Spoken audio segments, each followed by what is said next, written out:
Wow, bulir padinya sangat mentes sekali ya guys. Dari pangkal hingga ujung, dan ini biasanya memang sangat-sangat berbobot ya. Dan ciri-ciri berbobot itu kan bening juga ya. Jarang sekali yang banyak yang merah, banyak yang hitam, karena kita pakai ini nih guys.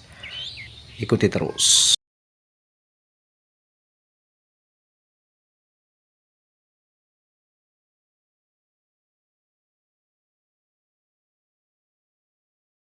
Hello guys, welcome back again to my channel Intanews 100. Bagaimana kabarnya? Semoga teman-teman sehat semuanya ya guys. Saat ini kita akan membahas tentang bagaimana caranya agar bulir padi kita itu berbobot ya. Di sini kita bahas 5 cara agar padi sangat berbobot. Namun sebelum itu silahkan klik like subscribe-nya dan share agar tidak ketinggalan video-video saya selanjutnya. Baik, saat ini kita akan membahas tentang 5 cara agar padi sangat berbobot. Simak terus ya guys sampai dengan selesai agar teman-teman itu bisa sangat paham ya. Supaya tahapan-tahapan ini teman-teman boleh lakukan, yaitu 5 tahapan supaya tanaman padi kita itu berbobot. Jadi di sini memang kita akan membuka sebuah rahasia, yaitu yang pertama adalah memberikan nutrisi tinggi fosfat ya. Jadi teman-teman harap memperhatikan kandungan fosfatnya. Jadi misalnya padi itu sedang bunting, maka kandungan fosfat ini memang sangat-sangat diperlukan ya. Supaya bulir padi itu dapat berisi penuh dari pangkal hingga ujung, karena memang nutrisi fosfat ini dibutuhkan untuk pembentukan bulir padi, pengisian bulir padi. Jadi misalnya fosfatnya itu kurang atau kekurangan fosfat, maka biasanya memang tidak bisa berisi penuh ya.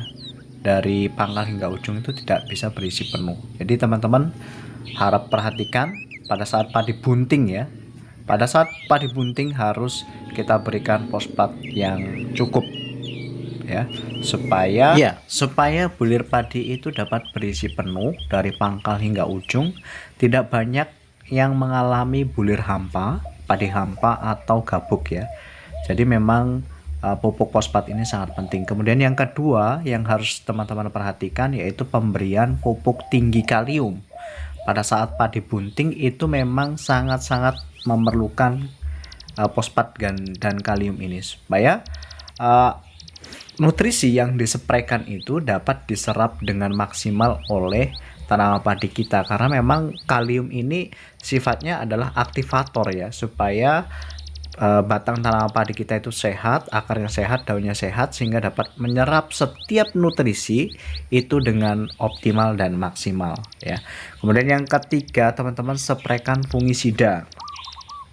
Jadi memang fungisida ini memang harus sangat penting. Yang pertama itu yang berbahan propinep, kemudian trisiklasol, kemudian azosistrobin, kemudian difenokonazol, kemudian tebukonazol, dan trifloxystrobin. Jadi memang fungisida ini teman-teman harap diperhatikan, jangan menggunakan hanya satu jenis bahan aktif saja, tapi penyepraiannya harus bergantian. Misalnya 10 hari sekarang ini kita menggunakan propinep seperti antrakol, kemudian 10 hari kemudian teman-teman boleh memberikan trisiklasol ya, kemudian azosistrobin, difenokonazol, kemudian tebukonazol, seperti itu. Kemudian yang keempat teman-teman harap diperhatikan yaitu memberikan insektisida penggerek batang untuk membasmi penggerek batang, supaya ketika dia mengeluarkan malai maka tanaman padi itu tidak mengeluarkan malai yang seperti beluk ya, gabuk seperti itu. Karena kalau udah gabuk itu sudah tidak bisa disembuhkan, tidak bisa ditanggulangi lagi.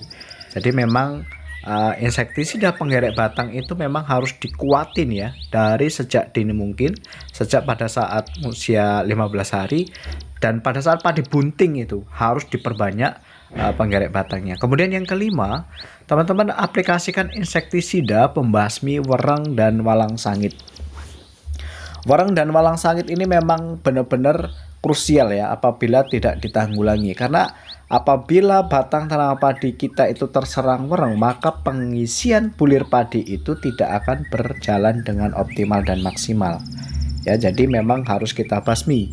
Itu biasanya penyerangan wereng itu pada saat padi bunting hingga mulai jebul, itu memang harus diperhatikan, lihat batangnya ya. Kemudian walang sangit teman-teman ya. Jangan dianggap remeh, walang sangit ini biasanya kalau kita biarkan itu dapat menghisap setiap bulir-bulir padi itu. Dan bulir padinya menjadi hitam dan banyak yang kopong ya, tidak berisi penuh seperti itu. Padi hampa. Akhirnya bobot padi kita akan menurun seperti itu. Jadi kelima-limanya ini memang sangat penting. Silakan buktikan, silakan praktekkan. Semoga teman-teman berhasil ya. Semoga bermanfaat. Jangan lupa klik like, subscribe-nya, dan share agar tidak ketinggalan video-video saya selanjutnya. Thank you for watching and see you next time.